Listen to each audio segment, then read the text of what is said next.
Hi guys, medyo na busy tayo nung nagbakasyon si Daddy kaya ang dami nating nakatambak ng mga video. Kaya today sinipag ako mag-edit at mag-voice over. Ito palang video na to yung nagpe-prepare kami ng mga dadalhin namin sa beach. Umalis kami nung August 8 tapos bumalik kami ng August 11. August 7 nung nag-prepare kami ng gamit namin kasi kinabukasan na alis na kami. Yan pala yung mga gamit ni Mattia, ni Martina. Pag talaga may kasama ang mga bata, guys, parang dadali mo na yung buong cabinet nyo. Di bali na magsobra-sobra, wag lang sanang kulangan sa damit. Pinagdala ko rin ng mga pantulog. Tapos, syempre, hindi mawawala yung gagamitin na ng pang-swimming, mga swimsuit. Dalawa lang yung kay Mattia kasi kahit mag-pampers na lang siya, okay lang. Dadalhin din daw pala ni Daddy yung couple nila ni Mattia.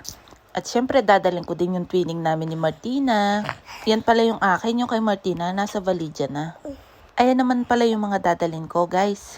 Sa mga gamit lang pala ng dalawa, guys, mapupuno na yung isang maleta.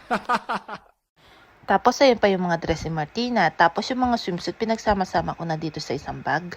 At ayan na nga, guys, puno na, kaya isasara na natin. Tapos, ayan si Mattia, guys, nung nag-aayos kami ng maleta, natutulog siya. Si Martina naman, guys, pa-chill-chill lang, nanonood siya ng YouTube.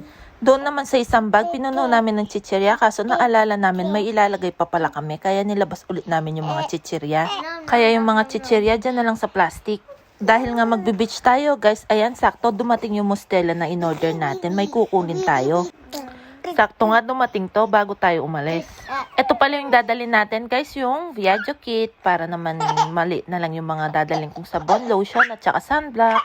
Dahil naglalaro yung dalawa guys, ayan tuwang-tuwa nga si Mattia. At yan, kinuha ko na nga yung kit Viaggio guys, may shampoo, sabon, sunblock at lotion. Hindi nga nagkasya yung sunblock sa 4 days guys. Buti na lang at may binili sa atin na malaki. Thank you guys for watching. God bless. Bye!